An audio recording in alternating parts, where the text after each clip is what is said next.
Hello YouTube, Ronan Kazi. The Division 2. This is my 200th video. I haven't talked in all 200. You can hear that the rogue sound is... I joined this guy looking for help, and we're doing Widow's Web. I picked him up. He was doing a resource convoy, heroic. And it was a good fight. It was a tough fight. So I'm interested in tough fights.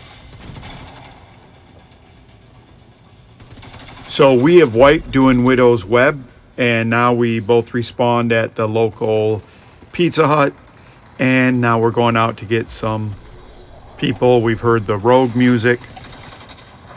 So there's rogues somewhere.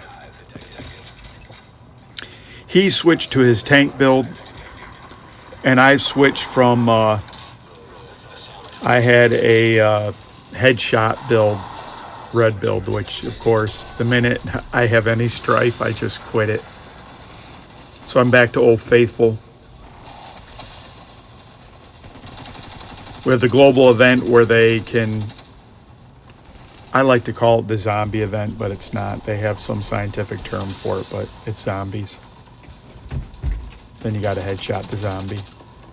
Nice way to move around that there's no zombies, but we're playing against zombies.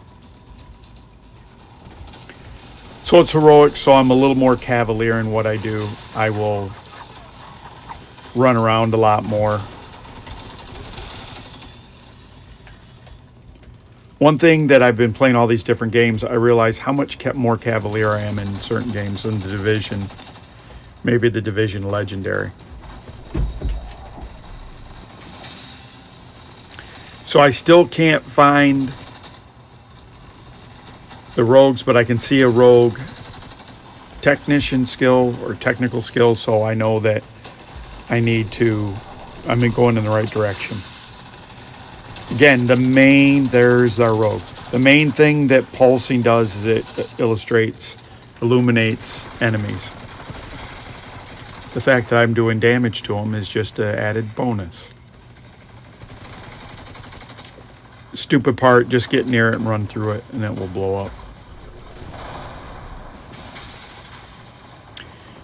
I talked to you guys about being completist. On these kind of maps, when you have enemies behind you, I'm a completist. I want to keep the enemies all on one side of me. The tank, I want you to think about what a great job the tank does. He backs him into the turret. That's a person that knows how to play the game.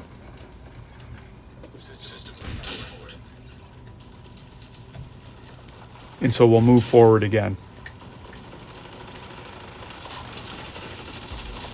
Another piece of rogue gear.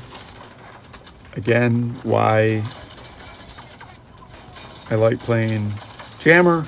I throw my turret on the other side to prevent me from getting flanked. And I'm going to work on that turret. Great. Now I'm going to push from the other side. Talk to you about pushing the battlefield. There's a temporary placement for the turret, just to keep them off me. Ah, there's another rogue. Don't mind if I do. Thank you for supporting me. Sometimes I don't know if I would have stopped, but all the comments and everything made me push on through to 200 videos. I try to do a video every day, at least one. I like to think of these more as kind of like a podcast where I'm talking to you in the background of a game of violence. The game is a framework. I know that in general we have one thing in common, whether politically, philosophically, religious. We don't have to be the same or agree, but we all agree that we're playing this game. And so I just want to build on that commonality.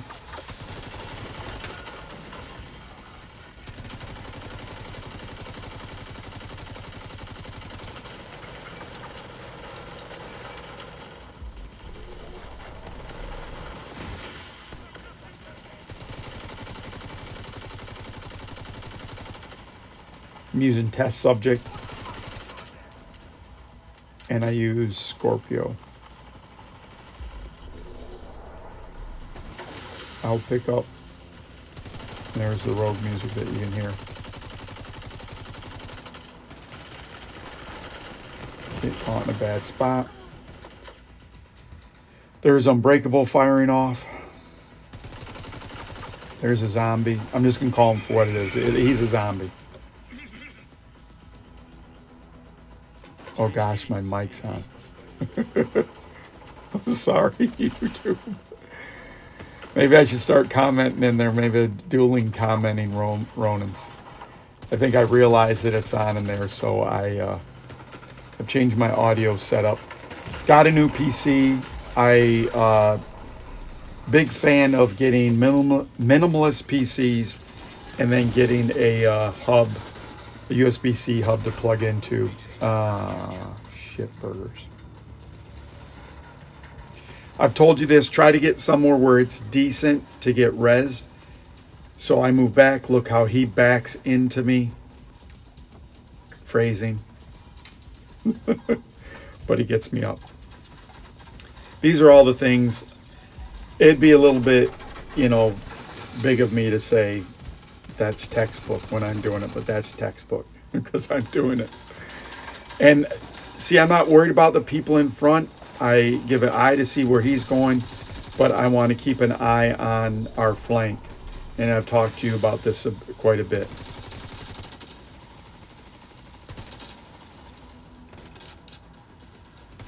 Still hunting for rogues.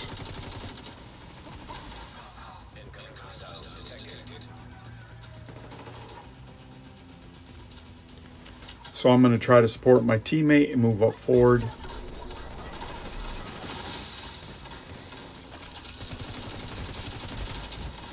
And I'm worried about the people in front of me, and then I'll give it a look behind. I'm okay.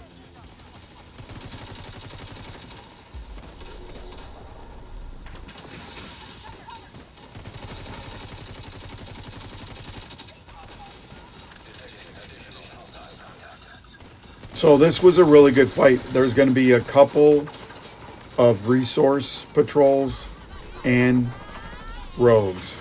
So I don't know what kind of life this guy's been living, but they're after him. And this is why I like Unbreakable. Well, there it fired off. And I run this way and I run right into the rogue. So like, ta-da, I have to use a med kit med kit.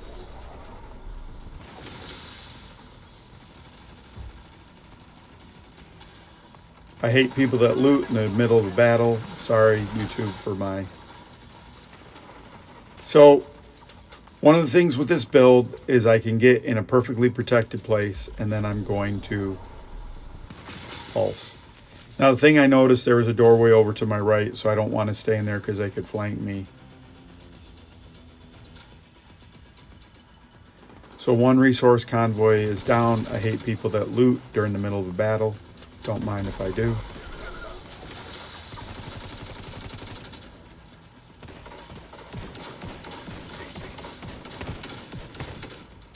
Sometimes when you have two Scorpios, I've noticed this. I don't know this for a fact, but you both push through the part because you're both advancing the Scorpio steps, I guess. So we still owe those, excuse my French, MFers at Widow's Web. So now they're going to pay. So as we go back, we're still running into people. This is going to be the second convoy, resource convoy. I don't want to get too far from my buddy. I change again. Change and put on a med kit. It's not changing. It looks like you're changing your underwear. Sorry, you two. Hopefully, as we go along, I don't get more relaxed with my cussing and that kind of stuff. I try not to. I think I told the story a long time ago. I had a really good group of people in the division that we played, and Ghost Recon. It was a great group. And I started cussing a little bit, and it made one of the people uncomfortable, and I ended up dropping out of that group because I felt bad. I wanted to, you know, I don't want them changed to me, asking people to accept my cussing like I have to cuss. I don't have to cuss. It's laziness on my part. I could use choice words like ambrosia instead of saying fuck. I think language is funny. You can see this is sometime the glitchiness of the Division. I wanted to put my turret on top of that little garbage recycle bin, but it just went on the ground, so it's worthless right now.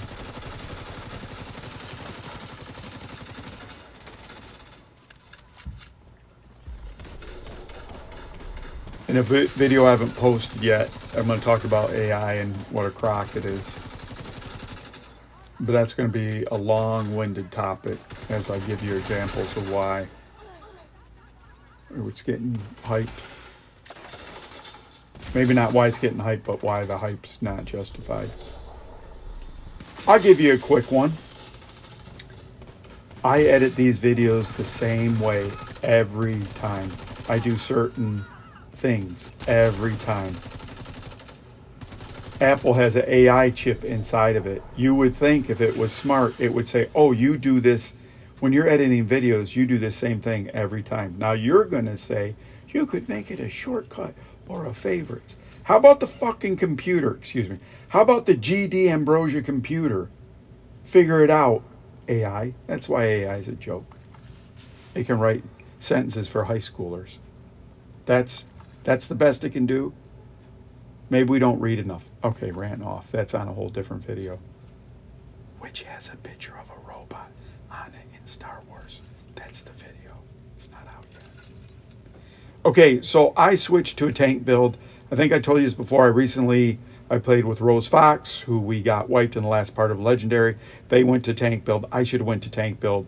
I'm going to tank build because I think 2 tanks are pretty herky as well.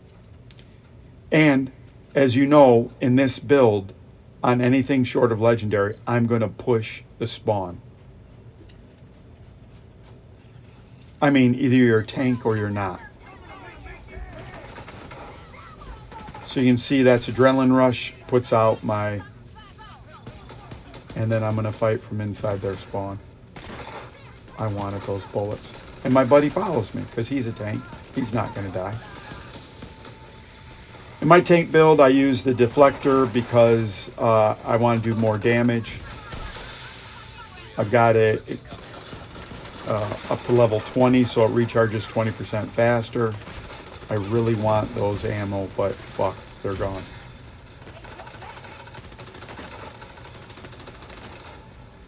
I have Ridgeway, so I apply bleed on people and it starts healing me. Artificer, so my shield's always up. Technician build, so it heals a little bit faster. Sometimes my question is, what if I had a high healing build with maybe not as much armor, but that seems too much like build crafting and working. Why is theory crafting important? When I first started playing World of Warcraft, you did whatever, and then eventually, I'm sure there was theory crafting before that, but it's the first time I was introduced to it. I think the website was called Icy Veins. Shout out to Icy Veins. They would do a lot of work on what was better and what not. So at least when you did a shitty build, you knew what you were doing on purpose. You were gimping yourself on purpose. But it would teach you what was the optimal way to play. A game like World of Warcraft wasn't about this, you know, when I'm targeting, I'm aiming. It was about you tab locked on someone and then you did a progression of skills on that person.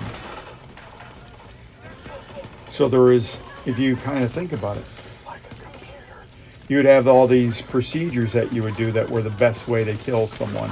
So you'd hit an A, you might hit a 1, 3, 5, 4 in that order to kill a lieutenant or something.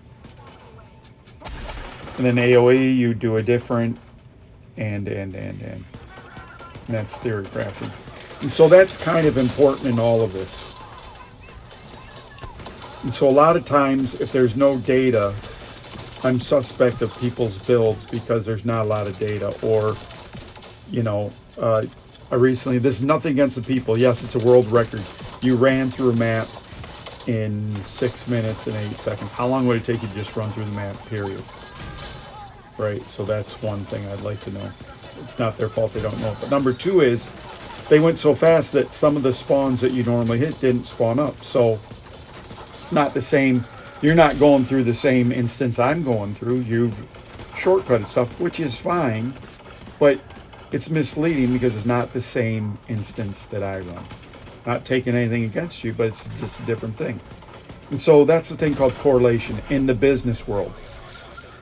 I want to talk about manufacturing here for a second.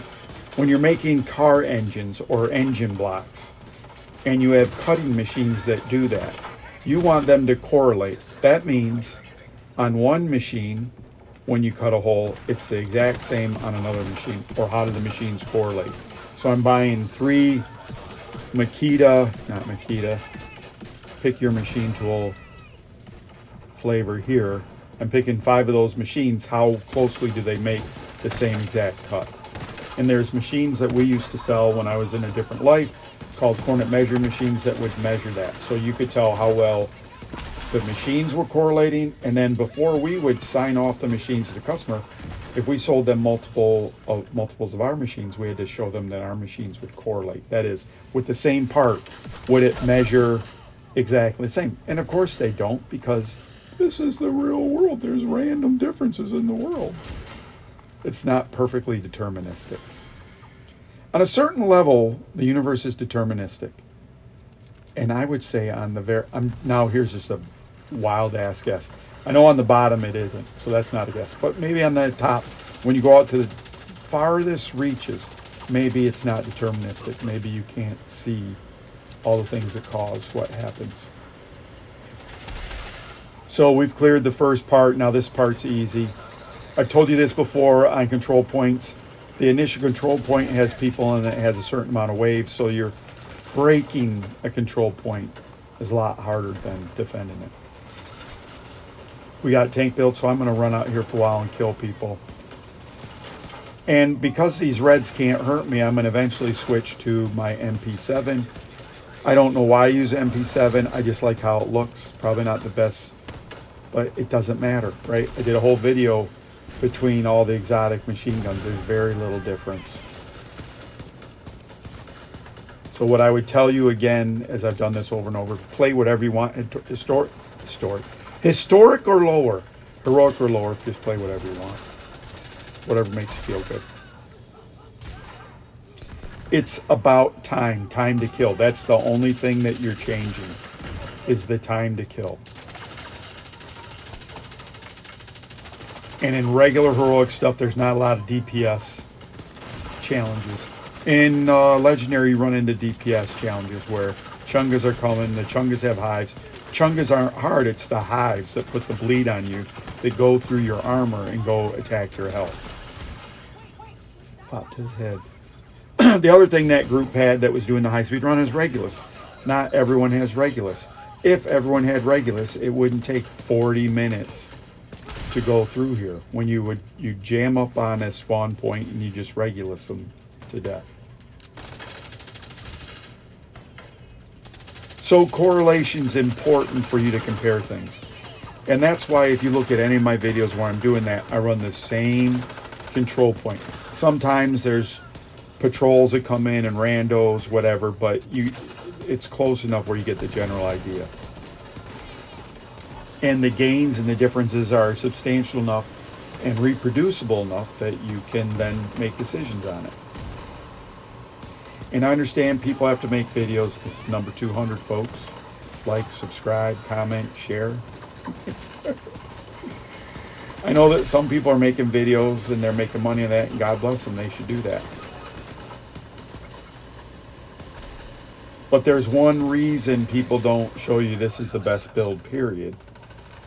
Because then what would, you would say, well, why did you tell me to do this build? And then if it's always the newest build is the greatest build, then you're prisoner of the moment. So you're just like Johnny come lately. I will grant you this. Some builds are better in some situations than other. I could have played with the Jammer Pulse on here. I just wanted to experiment with 2 tank builds, but the Jammer Pulse would have been fine. Maybe would have broke that control point a little faster. If he and I, or she and I were, or they and I were communicating, I would have said, you go jam the point and I'll stand outside and I'll just get everything to death and then I'll slide inside. And in that case, I might have used a flame turret. I've used a flame turret before. It's super effective. It doesn't kill super fast, but it just locks everyone down. And with creeping death, it expands. And before you start saying Eclipse Protocol, please use a creeping death backpack with a Scorpio and tell me about Eclipse Protocol, because you won't.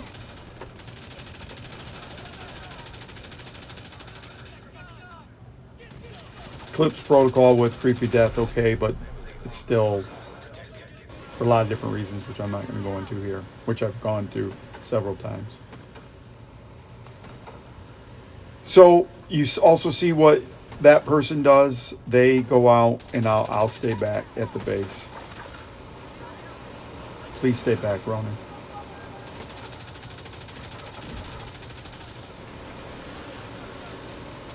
And at this point, I have 2 weapons. I have that MP7, and then I also have a, it's a worthless gun, but it just rolled the right for me. It's a named gun. It's a fast machine gun. Honey Badger with bleed damage. So in this build with Ridgeway, I do extra damage on bleed. So as people can't kill me, I eventually switch, on and off to my Honey Badger. For range stuff, MP7 for close. I get super conservative near the end of these. I don't want me to go down and then cause us to wipe. It would just be embarrassing in the video also. Delete that video. There's no evidence. So thanks again, number 200. I had a different video planned, but this started off as a Division 2 channel. I want to give you what you originally signed up for. Maybe you signed up for my pithy commentary. Doubt it, but you get it. You put up with me, so thank you very much. I feel guilty when I do heroics because it's so easy. If you're on a PC, please friend me. Jump into my games. I would love to run with you. I will try to make a video of everyone that runs with me if they wanted to be run with. Good, bad, or ugly. I'll try not to embarrass you. I'll try not to embarrass myself. I cross-play with Sloth Moods, Urban Shield, Grenade, Super Slanky, and Spirit. I cross-play with him. We haven't actually done it yet. And that's on Destiny 2. So I'd love to play with everyone that has been on the channel. So thank you again, everyone. Ronan Kazi. Number 200! Control point cleared. Right there.